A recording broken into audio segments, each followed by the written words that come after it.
I call it the Trojan horse.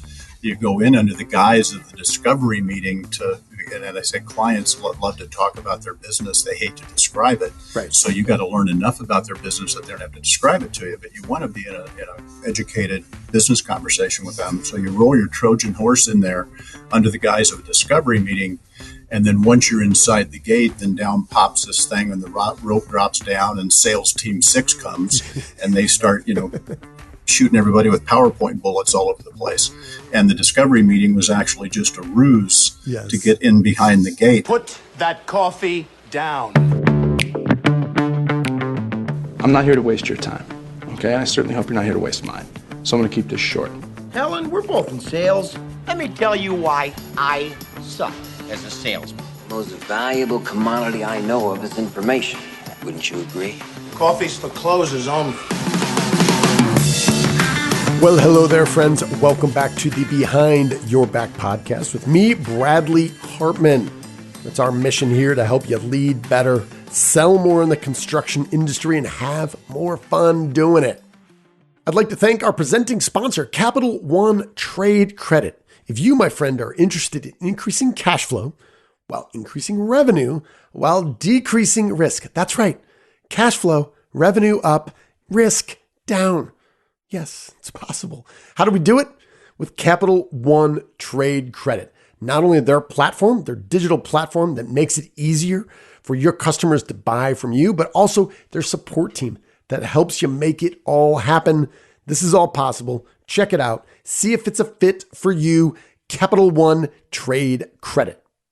Now, there's a sales guru who covers all industries, and his name is Anthony Iannirino. I know it's a mouthful. Anthony, Iannirino. You may be familiar with him. He writes a blog called The Sales Blog. Well done getting that URL. The Sales Blog comes out every Sunday. I've been reading that for a long time. And overall, I think Anthony is a really smart guy, and he articulates well some of the challenges in our industry of being a sales expert and offers some really tactical, relevant ways to help you do that better. Well, he had a recent book came out called Elite Sales Strategies. And he's got to know guys like me. If I hear there's a book called Elite Sales Strategies, out of curiosity, if nothing more, I'm going to buy it. But I also a big believer in Anthony Iannirino, so I bought it. As I was going through it, I was having this push and pull, this mental tug of war with some of the key concepts in the book that I needed to get some help thinking through. So I called my friend Tim Rethlake, the Director of Sales Effectiveness at Hearth and Home Technologies. And I said, dude, more or less, you got to buy this book and then we got to talk about it because there's things that I really like and some things that, quite frankly, I disagree with. I would love to get your perspective. Well, Tim did just that. And him and I had way too many conversations about this, shared way too many screenshots of the notes that we were taking in the book, and overall really got a lot of value from thinking of the multiple sides that are presented in this book. Well, that's what we're going to talk about here today, because I think books are still a really good vehicle for changing the way people think. And I think this is a good example of that. While I do not agree with everything in it, I think there's some interesting things that our industry could improve upon by thinking more deeply about. So without further ado, please enjoy my conversation with Mr. Timothy J. Rethlake, Director of Sales Effectiveness at Hearth and Home Technologies, as we talk about Anthony Iannirino's new book called Elite Sales Strategies. As always, thank you for listening. Mr. Timothy J. Rethlake, welcome back to the show. Bradley, good to be here. Almost always a pleasure being with you. Nearly, almost always. Middle name? 9 times out of 10. That's right. Middle name, is it John? James. James. No. Therefore, yes. You could be Tim Jim. Tim Jim Rethlake the first? If I grew up in Kentucky, I probably would have been, yes. You know what? To all you listeners in Kentucky, you got a beautiful state. Let's not. I love Kentucky. Yeah, I know. Okay. They make some of the finest bourbon in the world. This is true. What's not to love about Kentucky? It's true. All right, moving on. Here we go. All right, so Tim, we had recent book by Mr. Anthony Iannirino, he of the Sales Blog, wrote a book called Elite Sales Strategy. Every Sunday, I'm a reader of Iannirino's stuff. He writes a book like this. I feel like it's my obligation to dig into it, which I did. I got about 25, 30 pages in. I'm like, this is interesting. And I then encourage you to check out the book, which you did. And here we are. We're going to talk about it. We're going to talk about elite sales strategies. And there's one concept in here, which you could say the entire book is built around. You mind sharing with the audience what that is and what it means? Yes, it is the concept of being one up. Right. And Anthony's interpretation of that is that you need to be one up on your prospects, meaning that you need to know a little bit more about the business, specifically their business, the industry, than they do in order to be of value to them, right? So conceptually, I think he's on the right track. It's just I really struggled with, if you're an author, I'm not, you are, so you'd probably have more insight into this. But if you could pick anything you wanted to pick to try and describe that concept, why take something one up, which when most people hear, well, he has to be one up all the time, that's a bit of a negative connotation, right? So if I was to use it in a sentence as, do you know Bradley Hartman? I would say, oh, yeah, that guy. He's always got to one up everybody, right? Do you know Brian Regan, the comedian? Yes, I do. He probably does this better than anybody, but it's called the Two Wisdom Tooth Story at a party. And he's got a little riff on this. I don't know if you could ever find that clip. So I tried to jump in with a little story. I don't want to just sit there the whole night. Right when I'm done with my story, this guy goes, that ain't nothing. Oh, well, didn't mean to waste everybody's time. Telling my nothing story. Here, let Marco Polo speak. He's back with tales of adventure. My story ain't nothing. Maybe it wasn't, because I made the mistake of trying to tell a story about having only 2 wisdom teeth pulled, and I learned a lesson. Don't ever try to tell a 2 wisdom tooth story, because you ain't going nowhere. The 4 wisdom teeth people are going to parachute in and cut you off at the pass. Halt! Halt with your 2 wisdom tooth tale. You will never complete one, trust me. I'm trying to tell my story. I had some wisdom teeth pulled. I had 4 pulled. Oh, okay. He talks about this whole concept of people that have to be sort of one up all the time, and there's this negative connotation, it was just in my head, Bradley, when I started to read this book. I'm going, why pick such a negative? And it seems like he's always kind of apologizing or reminding readers, going, well, by one up we mean. And I was trying to think of an analogy, and I was going, well, what if I wrote a book that said how to succeed in high pressure sales? Right. For our purposes, what we mean by high pressure sales is you got to put pressure on yourself to do the research and pressure on yourself to understand the customer situation, and then put pressure on yourself to make sure you're bringing good value in a solution. And through that entire book, I'd have to keep reminding now, here's what we mean by high pressure sales. And that's just kind of the feeling I got in this whole concept. Yeah. And as I started getting into it, the immediate thing that I thought about was this idea of information asymmetry, which is in a lot of engagements, one side has more information than the other that puts them in theoretically, a position of power. And as I started thinking about that, I think for a lot of salespeople that aren't yet experts, that don't take it as a craft, that idea of just understanding the context and the situation and the people that I'm entering into this conversation with, I'm somewhat clueless about this whole thing. But that also goes with, what are they really concerned about? What are the most pressing needs? What are the priorities they have? What initiatives are they most focused on? They're not really thinking about anything. They're thinking about, I don't know, I've got to have a new lead, got to fill my pipeline. So I got to start talking to Tim. He's in charge of sales effectiveness. So I thought, to that point, it was interesting to think about, but I agree with you. whether it's Saturday Night Live or Jerry Seinfeld, everyone's got a story or a skit or an episode that is about the person who one-ups someone else. And that person is universally despised. We know these people. They're in our lives. They're related to us. We don't want to be around them. And then we have this whole book that is kind of built around that, is something that I struggled with. Yeah, and it's I think, I've never spoken or met Anthony, so I don't want to presuppose his thinking here, but I think he realizes that he's really a little bit on the razor's edge with this, because he constantly reminds about how nuanced you have to be in this one-up position without coming across as arrogant and alienating. And this is a book. This is not a book I'd recommend for an inexperienced salesperson. I mean, that what he's talking about here is extremely nuanced, and you've got to have a very deft hand in how you present his process here. And I think an experienced salesperson might be able to get some benefit from that. But this is certainly, if I've got a brand new person just getting into sales and they said, hey, what should I read? This wouldn't be in my top 10 for a new salesperson. Yeah.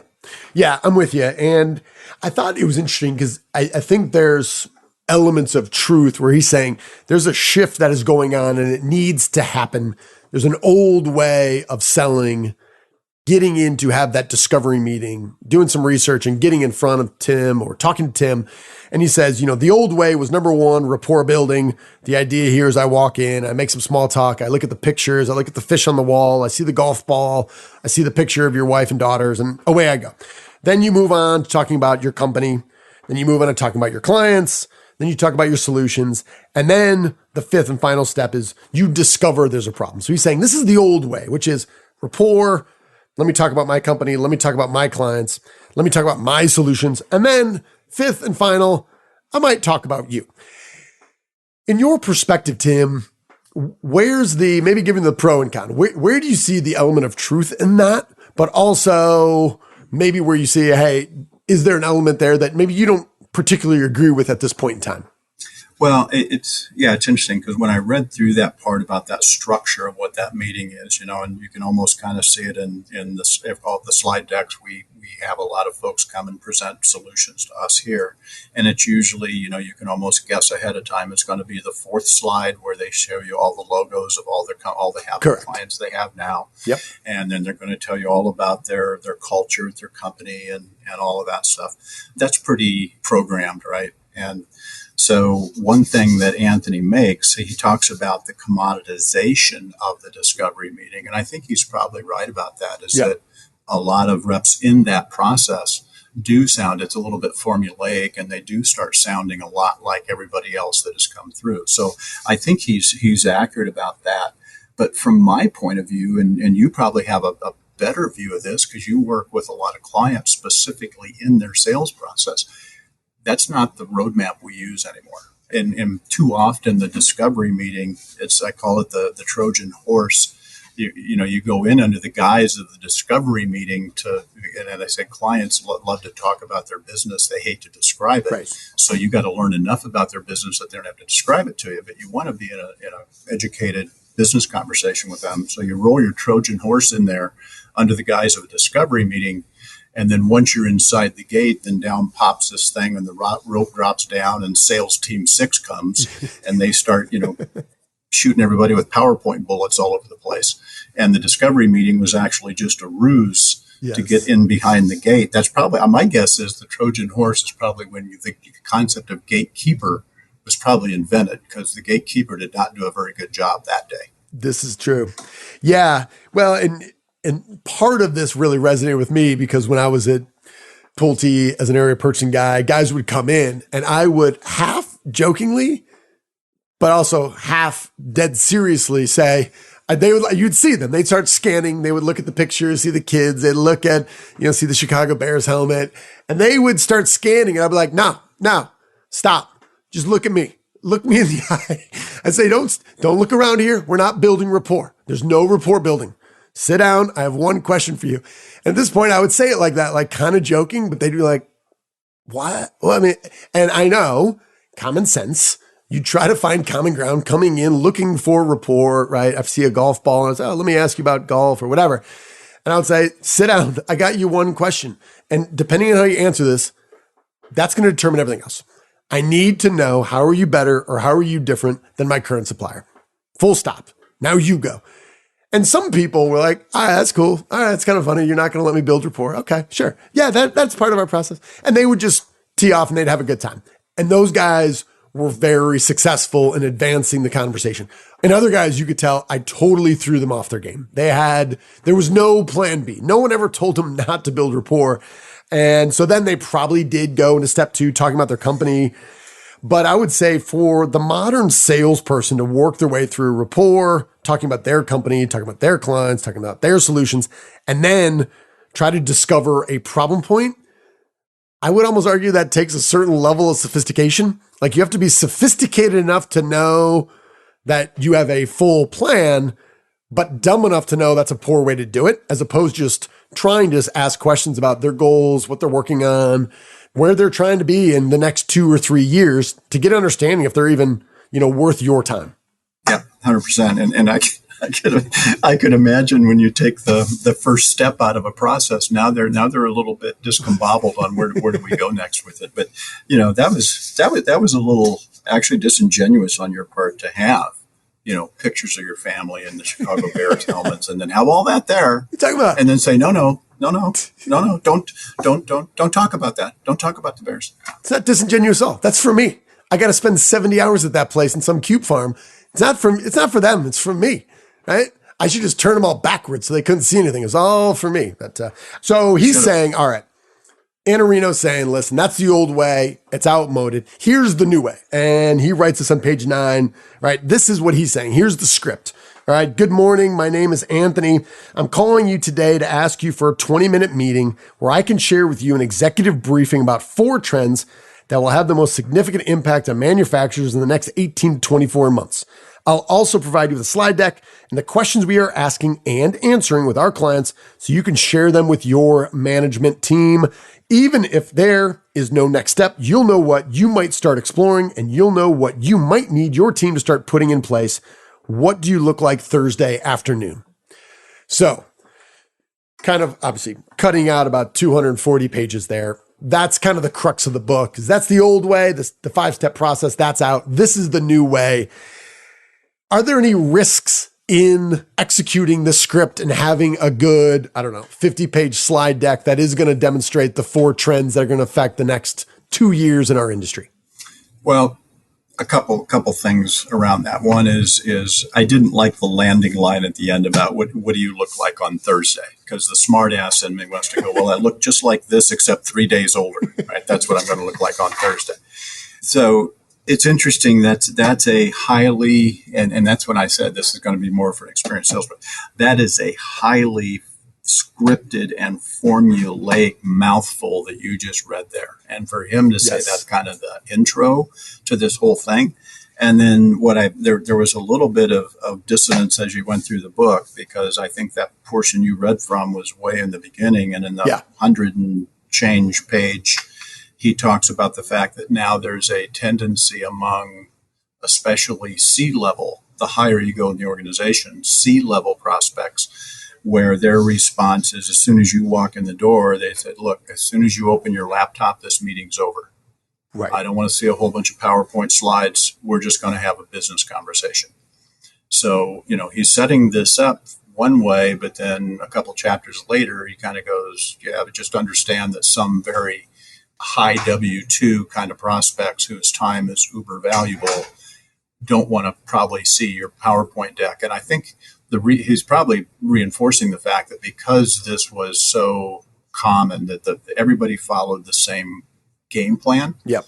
The CEOs and CFOs and chief procurement officers, they're just going, look, I've seen this movie 80 times. I'm not going to watch it one more time. Yes. And so they said, don't even open your laptop. Yeah, and again, my mind goes 2 different ways. On one hand, I agree with you, and I think pulling that off, I also think, I don't know, for someone, there's probably a certain element of arrogance and egotism in here. You can tell me about it in a minute, Tim, but right, we have lots of clients and they're all over the country and they're in the north and the south, they're in the east and the west. And I'm talking to these folks all the time. It's all anecdotal, but I do get a sense of kind of what's happening now. But I never lead with that. I'll never come in and say, Tim, thank God you got a hold of me today, my friend, because I've gotten reports back from people all over the country, and luckily I can share these with you. Like I would hope that any sort of insights, and I can add that context in where you say, oh, all right, hey, I'm just focused on, now you're different, right? You're all over the country and, the hemisphere. But for me, I think that's probably a good thing, but I think you got to be careful on how you couch that. Otherwise, I'm assuming a lot that I can come in and illuminate all these trends that you and your knuckleheaded executives have not figured out for yourself. And I'm like, the downside there, I don't know, it's pretty steep for me. It's a slippery slope for sure. And as I said, I think subconsciously he knows it. As I share a couple of sentences, if you would indulge me, from page 229, the best way to expose a client's lack of knowledge and experience is by asking questions you are certain they cannot answer. This directly highlights their one-down status. So you want to ask the right questions without causing offense or creating any resistance to the knowledge or experience you're trying to impart to them. So basically, what I'm reading between the lines there is, yeah, you're going to make your prospects feel stupid because you're going to ask them questions they don't have the answer to. But you have to do it in a way that makes them feel good about themselves. And I'm not sure that's a really nuanced conversation, Yeah. Which is why my point is that this could be a bit of a dangerous weapon in the hands of a brand new salesperson. There's some good things in here, but it's really nuanced. I guess that's my take on this book. Yeah. And the counterpoint there, maybe not much as a counterpoint, but a different perspective too, is something that I'll often tell even young sales folks is when I will encourage them to, hey, if you do find yourself talking to, the COO of a company and you've been here for 3 years, don't be afraid to ask them about their goals or their initiatives that they're working on. And too often I'll have, say, a 25-year-old say, there's not a snowball's chance in hell I'm going to ever ask a COO of a $100 million company what his goals are, because I don't think I have the right to know. I haven't earned that right. And I'll say, well, take a step back for a minute. If you think about your company and how many clients you have, how many customers you serve, and in this case, hundreds. Well, say it's a builder and you serve hundreds of builders. Now, you might have to talk more to your colleagues and you might have ways to share, more insights, but don't underestimate the value that you collectively have from working with all these people, and they're just one company, right? But, I think you'll agree is that those are two very different statements. And you can say hey, we looked and here's some of the trends that we are seeing here. How does this sound to you? Does this sound right? Does this resonate with you? Any questions you might have versus coming in saying, sit down, my friend. I got it. I got the tablets. They were engraved by Jesus, and I'm going to share the word of God with you. I think there's a lot of land between those 2 points there. Yeah, there's a really, really good, and I know we're talking about this book, but there's a really good book and we're also past our time, which doesn't surprise me We always either. are. But there's a book called Beyond Selling Value by Dan Koch and Mark Shanka. And in that, they talk about when you're in that discovery meeting, that even though you know something, let's say you're calling on, one of public home builders are really easy to call on because they put all their strategies and all their goals on their website because they're trying to attract shareholders, right? So they're trying to tell their story. And so even though you may know that it's a strategy for the builder you're meeting with to go more from detached to attached single family to get the entry level price down to make it more affordable. Even though you know that, you don't go in and go, well, it's pretty clear what you guys are doing.